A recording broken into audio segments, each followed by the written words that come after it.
இப்போ நம்ம என்ன பார்த்துட்டு இருக்கோம் தொலைக்காட்சியில? கணவன் மனைவி ஒழுங்கா வாழக்கூடாது, அப்படியே ஒழுங்கா வாழ்றவங்க கர்ப்பமாக கூடாது, அப்படியே கர்ப்பமான அது, இப்படி போயிட்டே இருக்குங்க. இப்படிதான் போயிட்டு இருக்கு ஒவ்வொரு தொலைக்காட்சி தொடரும். இது தெரிஞ்சோ தெரியாமலோ நிச்சயமா நம்ம வாழ்க்கையில பிரதிபலிக்கும். என்ன நீங்க தொலைக்காட்சி தொடர்ல நீங்க நடிச்சிருக்கீங்க, நீங்களே அதை பத்தி பேசலாமா அப்படின்னு சொல்லி நிறைய பேர் கேட்டிருக்காங்க.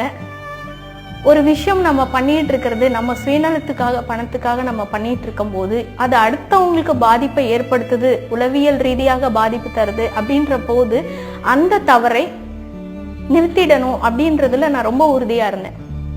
என்னன்னா ஒரு சீரியல்ல அப்பதான் தம்பிக்கு ஆக்சிடென்ட் ஆயிருக்கும், கிளிசரின் போடுவோம், அழுவோம், அவன் ஐசியூல இருப்பான், அழுது முடிப்போம். இந்த செய்தியை கேட்டு அம்மாக்கு ஹார்ட் அட்டாக் வந்துடும். அதே ஹாஸ்பிட்டல் அட்மிட் பண்ணிருப்பாங்க, ஐசியூல இன்னொரு பெட்ல அம்மா, அதுக்கும் கிளிசரின் போடுவோம், அழுவோம். இந்த 2 செய்தியும் கேட்டு அக்காவுக்கு அபார்ஷன் ஆயிடும். அவளை இன்னொரு ஹாஸ்பிட்டல் எடுத்துட்டு போயிட்டு இருப்பாங்க பரபரப்பா. இது எப்படின்னு பாத்தீங்கன்னா, இப்போ ஒரு பரபரப்பா இருந்தாதான் அந்த தொலைக்காட்சி தொடரை பாக்குறவங்க பாக்குறீங்க அப்படின்னு அடுத்தடுத்து இந்த மாதிரி விஷயங்களே தான் கொண்டு போயிட்டு இருக்காங்க. நீங்க எந்த ஒரு சீரியல் ஆரம்பிங்க, நீங்க பகல்ல போடுங்க இல்ல இரவுல போடுங்க, இந்த மாதிரி பரபரப்பா தான் போயிட்டே இருக்கும். ஒரு அன்பா சமைச்சாங்க, சாப்பிட்டாங்க, தூங்குனாங்க, சந்தோஷமா இருந்தாங்க, ஒரு நல்ல செய்தி சொன்னாங்க, இப்படின்னு நீங்க எதா ஒரு தொலைக்காட்சி தொடர்ல நீங்க எடுத்து பாத்தீங்க அப்படின்னா நிச்சயமா எதுலயுமே இருக்காது. வர்த்தக ரீதியாக பணம் சம்பாதிப்பதற்காக உங்களுடைய பொழுதை பணமாக ஒருத்தங்க மாத்திக்கிட்டு இருக்காங்க. இதுதான் தொலைக்காட்சி தொடர். இந்த உண்மையை ஒரு கட்டத்துல எல்லாரும் புரிஞ்சுக்கிட்டு தான் ஆகணும். பாம்பு பற்றி போட்டா குழந்தைங்க எல்லாம் பாக்குறாங்க, அந்த பாம்பு அழகா இருந்ததுன்னா இளைஞர்கள் எல்லாம் சீரியல் பாக்குறாங்க அப்படின்னு பாம்பு பத்தி போட்டுட்டு இருந்தாங்க. பேய் வந்தா குழந்தைங்க எல்லாம் பாக்குறாங்கன்னு பாம்பு பேய் ஒன்னா வச்சு ஒரு தொடர் வர ஆரம்பிச்சிருச்சு. ரொம்ப வேதனைக்குரிய விஷயங்க இது. இப்போ தூங்குறதுக்கு ஒரு அட்லீஸ்ட் ஒரு மணி நேரத்துக்கு முன்னாடி வரைக்கும் நம்மளுடைய மனநிலை எப்படி இருக்கு அப்படின்றது நம்ம தூங்க போற அந்த ஆழ்ந்த தூக்கத்துக்கு ரொம்ப முக்கியம்.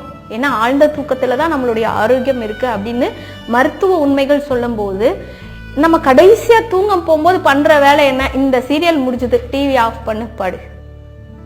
நீங்க வேணா ஒரு டெஸ்ட் பண்ணுங்க, ஒரு வாரத்துக்கு எந்த தொலைக்காட்சி தொடரும் பார்க்காம இருங்க. அது பைத்தியம் பிடிச்சிடும், ஏன்னா பழகிடுச்சு நமக்கு. குடிகாரன் குடிக்காம இருன்னா எப்படி அவனால முடியாதோ அந்த மாதிரி ஒரு தொலைக்காட்சி தொடர் பார்க்காம இருங்க ஒரு வாரம் அப்படின்னா அதுவே ஒரு பெரிய தண்டனை.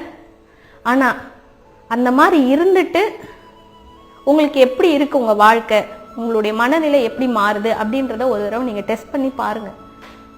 எப்ப பார்த்தாலும் பரபரப்பு, அப்பதான் டிஆர்பி ஏறும், அப்பதான் அந்த சீரியலோட போட்டி போட்டா இந்த சீரியல் இதே லெவல்ல இருக்கும், இந்த சீரியல் இதெல்லாம் கொண்டு வரானா நம்ம சீரியலை கொண்டு வா, இப்படி போட்டி போட்டு உங்களுடைய நேரத்தை பணமாக மாத்துவது மட்டும் இல்லாமல் உங்களுக்கு மன உளைச்சலையும் உங்களுக்கே தெரியாம பல நோய்களுக்கு அடிப்படை காரணமாகவும் தொலைக்காட்சி தொடர்கள் இருக்குது. இத ஒரு மருத்துவர் சொல்ல வேணாம், பாதிக்கப்பட்டவங்க சொல்ல வேணாம், அந்த துறையில இருக்கிற நான் சொல்றேன். இப்போ இதனால எனக்கு பிரச்சனை வருமா? நிச்சயமா வரும். ஆனா உங்களுடைய ஆரோக்கியம் இதுல இருக்கு அப்படின்றது போது யாராவது ஒருத்தர் இந்த உண்மையை ஒரு இடத்துல உடைச்சுதான் ஆகணும். எனக்கு தெரியல, இதை கேட்கறனால நீங்க அந்த அந்த பழக்கத்துல இருந்து வெளியே வருவீங்களா இல்லையா அப்படின்றது தெரியாது. ஆனா உங்களுடைய ஆரோக்கியம் கெடுவதற்கு இது ரொம்ப முக்கியமான காரணமாக இருக்கு. தூங்குறதுக்கு கொஞ்ச நேரத்துக்கு முன்னாடி வரைக்கும் நம்மளுடைய மனநிலை எப்படி இருக்குன்றது ரொம்ப முக்கியம்.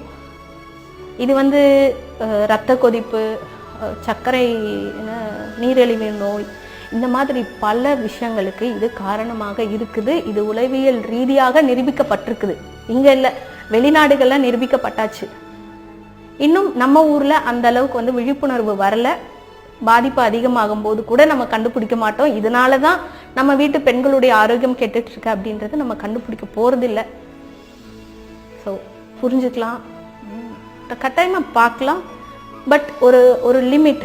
எப்போ பார்த்தாலும் இதில் கற்பழிப்பு இல்லை கருச்சிதைவு இல்லை கொலை பண்ணிடலாம், எப்படி கொலை பண்ணலாம், அவனை எப்படி அழிக்கலாம், இவளை எப்படி அழிக்கலாம், இப்படியே இந்த மாதிரியே யோசிச்சுட்டு இருக்கக்கூடிய ஒரு கூட்டத்தை வீட்டுக்குள்ளே வச்சுக்கிட்டு அவங்க என்ன திட்டம் போடுறாங்க, அது ஜெயிக்குமா, அதை நம்ம பார்க்கலாம் அப்படின்ற ஒரு ஆர்வம் நமக்குள்ளே வருது பார்த்தீங்களா?